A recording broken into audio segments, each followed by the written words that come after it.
सख्या रे हा लेख मी आपल्यासाठी सादर करतोय. लेखक सचिन देशपांडे. अभिवाचन दत्ता सरदेशमुख. सख्या रे.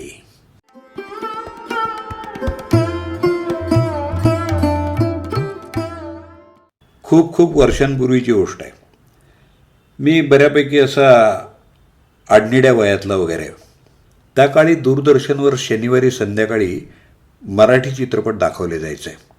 तर त्या शनिवारी चित्रपट लागला होता सामना.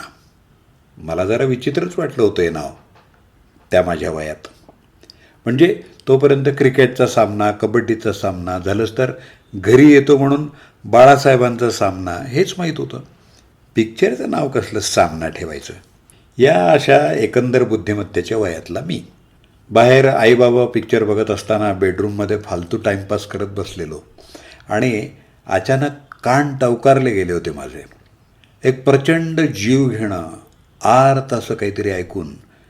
खरं तर हे दोन भावार्थ कळायचीही अक्कल नव्हती त्या टीनेजमध्ये, पण कानानं काहीतरी वेगळंच लागलेलं. मग त्या 4 ओळींनी मला 2 हाताने ओढत हॉलमध्ये आणलेला आणि मला दिसली होती एक बाई नाचताना, एक पुरुष दिसला घरात वावरताना आणि दुसरा एक जण कुबडे घेऊन चालताना. एकंदरीत ते सगळे दृक्श्राव्य घटक मिळून काहीसं गूढ गहन वाटलेलं मला. तरीही ते पूर्ण गाणं जागीच थिजून जात ऐकलं आणि पाहिलं होतं मी.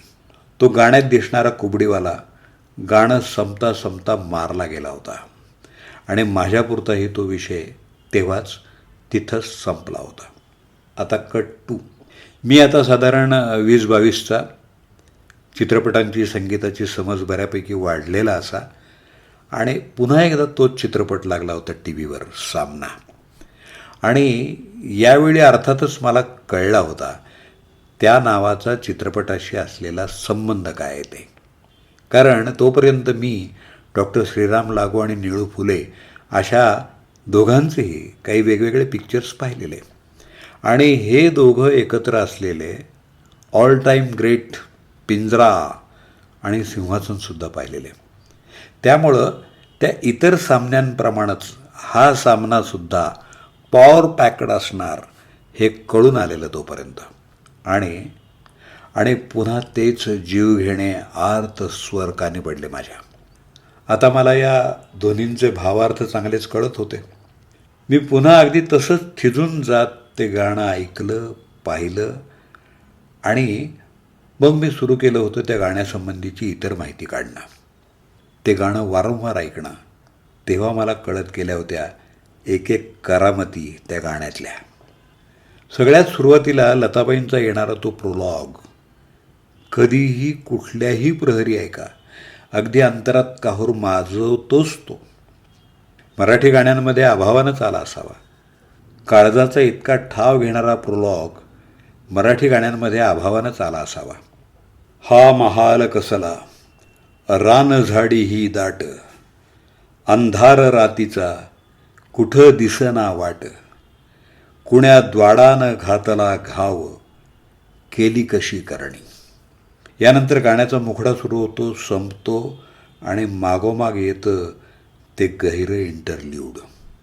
या गाण्याचे संगीतकार भास्कर चंदावरकर. त्यांनी इथं मुख्यत्वे व्हायोलिन, सतार आणि हार्मोनियम वगैरे वाद्यांचा वापर केलेला आहे, ज्यामुळं या गाण्याला आणि गाण्याच्या पार्श्वभूमीला आवश्यक असलेला असा एक गूढगर्भ अर्थ प्राप्त झाला आहे.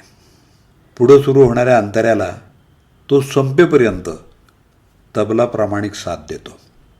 भास्कर चंदावरकर या प्रतिभावान संगीतकारानं त्यांना निरनिराळ्या वाद्यांच्या असलेल्या अफाट अभ्यासाचा पुरेपूर सदुपयोग करून घेतला हे गाणं बसवताना.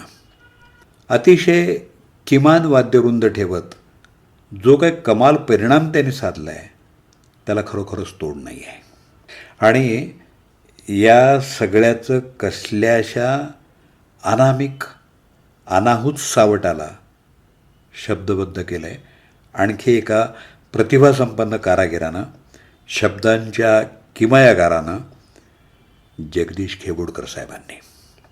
म्हणजे या गाण्यात येणारे शब्द जरी पाहिले, त्या शब्दसमूहानं बनलेल्या ओळी मनापासून वाचल्या तरी खेबुडकरांच्या काव्यप्रतिभेविषयीचा आपला आदर दुणावल्याशिवाय राहत नाही. मित्रहो, 4 ओळींचा प्रोलॉग, 1.5 ओळींचा मुखडा, 3 ओळींचे 2 अंतरे, या इतक्याशा ऐवजातून जगदीश खेबुडकरांनी समुद्राचा रहस्यमय अथांगपणा उतरवला आपल्या काव्यात.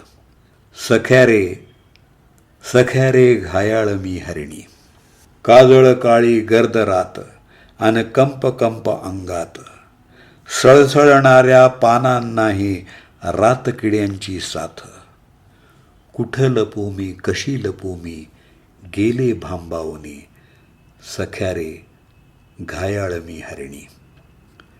गुपित उमटले चेहऱ्यावरती, भाव आगळे डोळ्यात, पाश गुंतले नियतीचे रे तुझ्याने माझ्या भेटीत, कुठं पळू मी कशी पळू मी गेले मी हरवुनी, सख्या रे घायाळ मी हरिणी. आणि चंदावरकर खेबुडकरांच्या या अद्वैताला आणिकच अनन्यसाधारण महत्त्व प्राप्त करून दिलं आहे आपल्या अक्षरशः दैवी कंठानं लताबाईंनी. प्रोलॉगच्या सुरुवातीलाच आवाजाच्या पट्टीनं आभाळाला भेडवलेला हा महाल कसला हा प्रश्न असू द्या, की त्यातली शेवटची केली कशी करणी ही खालच्या पट्टीतली हताशा असू द्या, मुखड्यातलं सख्या रे वेगवेगळ्या पद्धतीनं घेतलेलं असू द्या, किंवा दोन्ही कडव्यांच्या शेवटचा भांबावनी आणि हरवणीचा डबल इफेक्ट असू द्या. मित्रहो, हे असलं काही ऐकल्यावर आपल्या हाती फक्त जास्तीत जास्त विनम्र होत नतमस्तक होणं इतकंच उरतं.